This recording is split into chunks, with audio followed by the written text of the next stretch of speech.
There is a farmer somewhere in Kenya who just spent 400,000 shillings on an onion crop, and in 3 weeks he's going to watch half of it rot in the store simply because he made one decision at harvest time that 90% of new onion farmers get wrong. It is not the fertilizer, it is not the pest, it is not even the variety that he picked. It is this: he's going to hold on to his onions hoping that prices are going up, and by the time he sells they'll have lost weight, lost quality, lost him money he already spent. Onion farming in Kenya can genuinely change your income. Some varieties yields up to 25 tons per acre if managed well, but it is also one of the most unforgiving crops if you get the details wrong. This one, ask me. The soil, the variety, the fertilizer timing, the disease that can wipe out your farm index. So in this video, I'm going to walk you through the entire process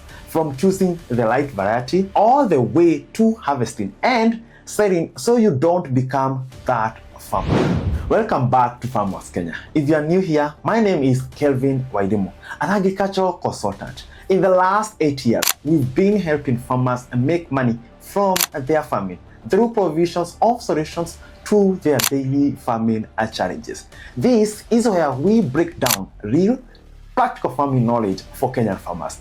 No fluffs, no theory that doesn't apply to our soils and our markets. Today's topic: onion farming, start to finish. Whether you've never planted an onion in your life or you've been growing them for years and want to sharpen your technique, this video has something for you. We are covering the following: the best onion varieties for the Kenyan market. What is the variety that moves?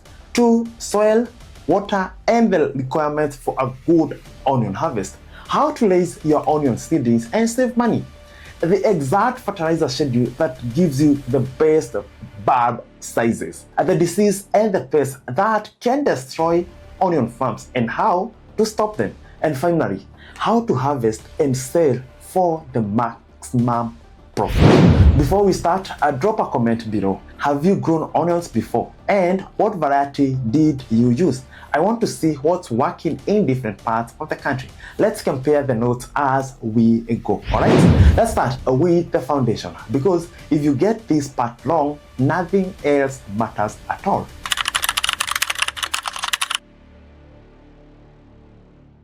Before you even buy a single seed, you need to answer one question: what onion is your market actually buying right now? Onion farming success in Kenya lives and dies on this. Grow a variety that is not moving in your local market and you will be stuck with unsold stock no matter how good your bulbs look. This is something that you really need to note. Once you know your variety, it is about now the land. Number 1, soil. Onions are tuber crops. They want loam and sandy loam soil, fertile, well drained. If your soil is compact or clay with kind of heavy water and tends to front, you end up with small thin bulbs. Test your drainage before you plant a single row. Number 2, water. This is non-negotiable. Onions need consistent water for establishment, for bulb formation, and also for bulb expansion. If you are planting during the rains, always have a backup irrigation system. Rain can stop.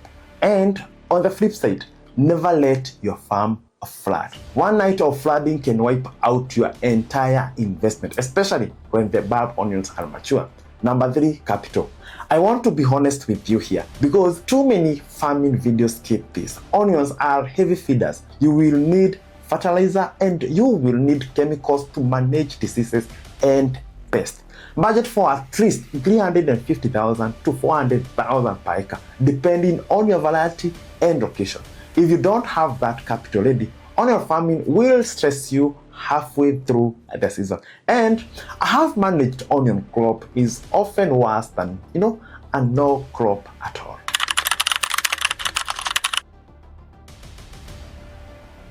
Once your land and capital are sorted, and the next decision is the one that determines your yield more than almost anything else. Which variety do you plant? You have 2 broad choices: hybrid varieties or open pollinated varieties, or what people call OPV. Hybrid varieties yield more and resist diseases better, but they cost more upfront. OPVs are cheap, but they yield less and struggle against disease. Neither is wrong. It depends on your budget and your risk tolerance. Let me walk you now through the top hybrid varieties for Kenyan farmers, and this is what is most used right now. Number one, we have Neptune F1, a flattened globe with a firm, shiny deep red bulb. Matures in 85 to 120 days and yields 15 to 20 tons per acre. This is one of the most popular because of its long storage life of 4 to 5 months after harvest. We have Lucette F1, medium to flattened globe shape and red skin color, early maturing at just 80 to 90 days. It can yield 18 to 25 tons per acre, and it's one of the most high yielders on this list. Also, it stores for 4 to 5 months.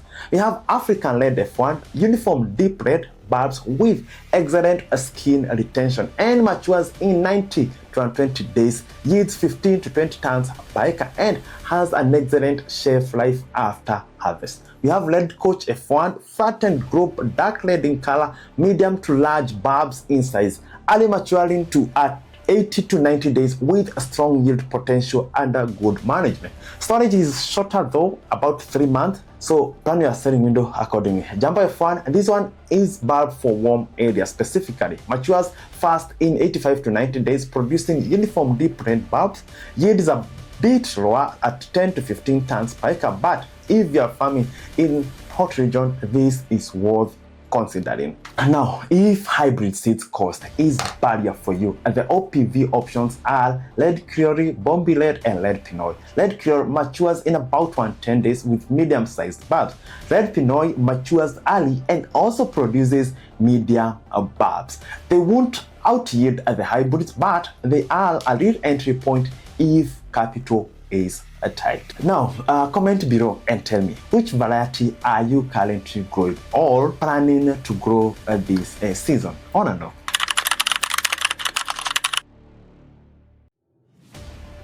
Now that you've picked your variety, timing matters just as much as the seed itself. The best planting months in Kenya for 2026 are February, July, and November. That said, weather patterns are shifting and market supply changes too, so don't treat this as rigid rules. Watch your local rainfall patterns and market prices before locking in your planting date.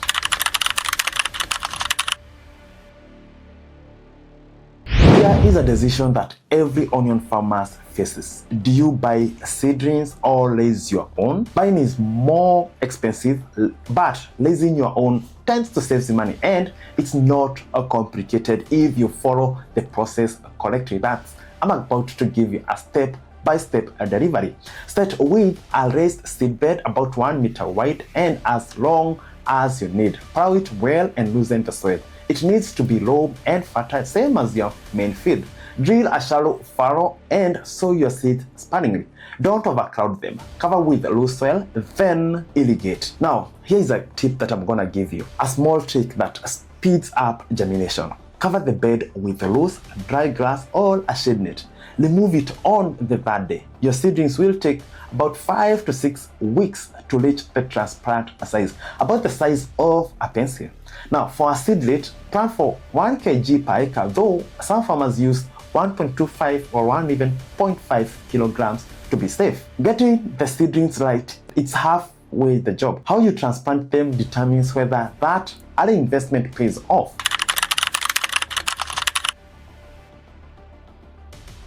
Let's now focus on how you plant your onions, and this is how you plant your onions. Prepare your main bed at 1 meter width, well plowed with the decomposed manure mixed with the soil.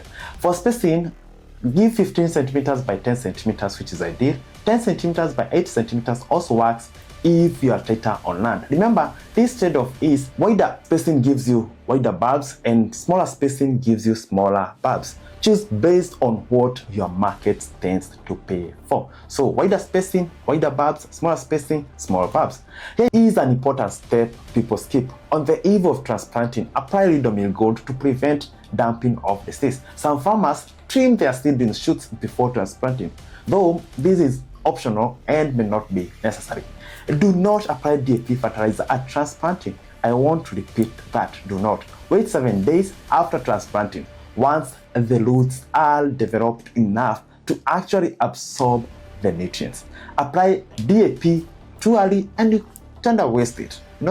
After planting, irrigate. If it's raining, skip irrigation. In dry season, irrigate daily or every other day. You can also drench with optimizer or easy grow starter on the same day. Then repeat every 7 days through the first month. This will enhance the growth of the transplanted seedlings. Now, this next part is where most farmers either make their money or lose it. Fertilizer.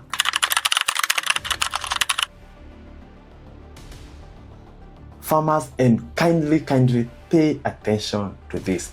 There are 3 fertilizers you need to know: DAP 18460, NPK 777, and CAN. Together, they cover phosphorus, nitrogen, potassium, and calcium. Everything you need on your onions to thrive. Now, stage 1, apply DAP 7 to 14 days after transplanting at 50 kg per acre. This drives root development and early leaf growth. Stage 2, apply NPK 777. Apply at the start of the second month to support bulb formation. Use 50 to 100 kilograms per acre.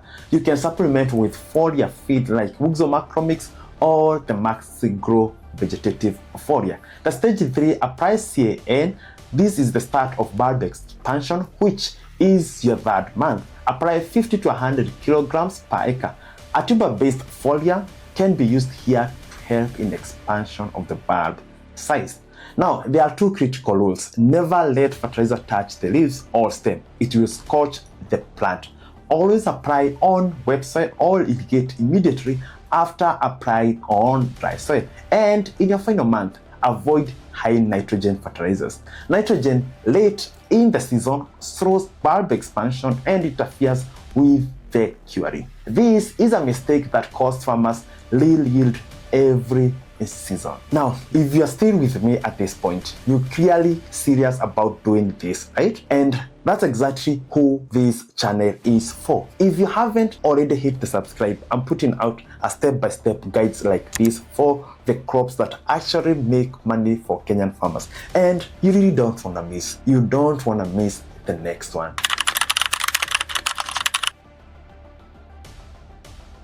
Coming up, we are getting into the part where all the part that scares a lot of onion farmers the most. The disease and pests that can destroy the entire crop in a matter of days if you don't catch them early. I'm going to show you exactly what to look for and exactly what to spray. Make sure you stick around. Let's talk about the 3 diseases that cause the most damage in onion farming. Number 1, downy mildew. It is a fungal disease that spreads fast in cool, humid conditions.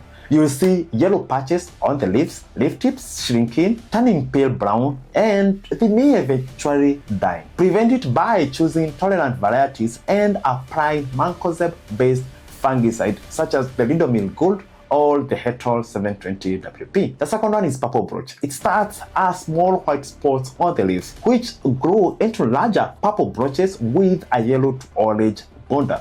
Control it with Hetol 720 WP. Last, small reddish dusty spots on the leaves. Heavily infested leaves turn yellow and die early. Use copper-based fungicide such as the Isacop or the green cop or the pillar cop to control them. Here is a habit that prevents a lot of this. Never irrigate your onions in the late evening when the leaves have dew on them. That moisture is exactly what these fungal diseases need to spread. And during the wet months, especially the June and July or even the rainy months, increase your fungicide application to twice a week. I cannot stress this enough. Your goal is prevention, not cure. Once these diseases establish themselves on your farm, they spread like wildfire and treatment becomes very difficult. Make Ridomil Gold and Score a routine part of your program, especially in the months 1 and month 2, and you'll definitely have the peace of mind.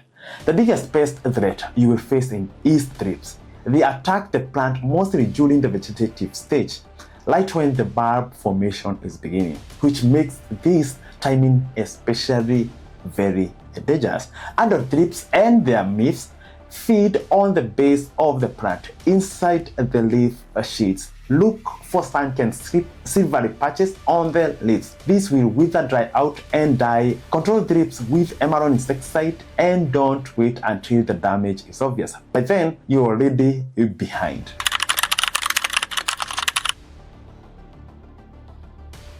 Now, if you have made this far, you've done the hard part. But there is one final stage where I still see experienced farmers lose money.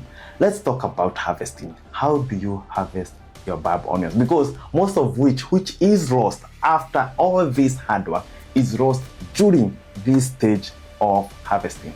Most onion varieties are ready to harvest between 85 and 150 days, depending on the variety that you choose. You know this time when the leaf tops start to discolor, wither, and fall over. At that point, you begin curing, the process of drying off the next end leaves, which it extends the bulb's shelf life. One method is rolling a drum of water over the top of the crop. Harvest when the field is dry, and in the final 2 to 3 weeks before harvest, stop irrigating.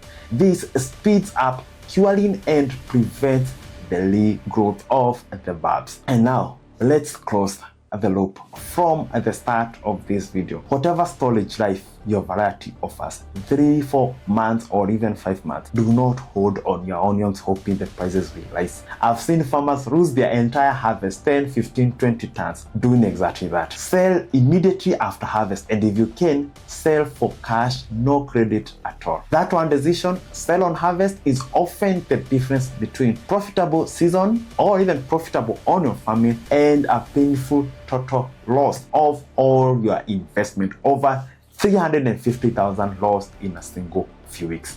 Let's bring it all together. Success in onion farming starts with choosing the variety your market actually wants and land with right soil, water, and capital behind it.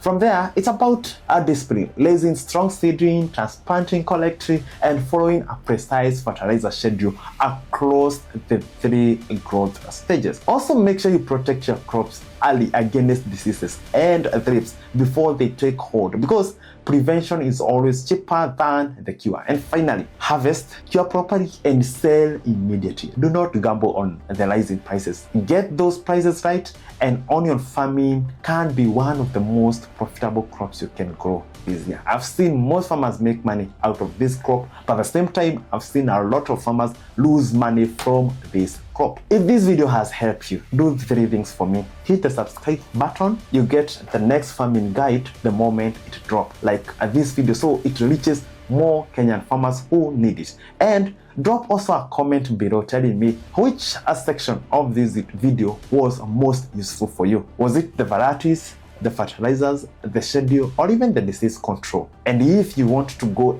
deeper, well, make sure that you keep for my next video, which is going to cover onion market prices and where to sell for the best returns across Kenya. Because growing a great crop means nothing if you don't know where to sell it. Make sure you subscribe so you don't wanna miss it. Thank you, and also don't forget to check our website www.farmworks.co.ke. We have tons of similar guide. Thank you, and I will see you in the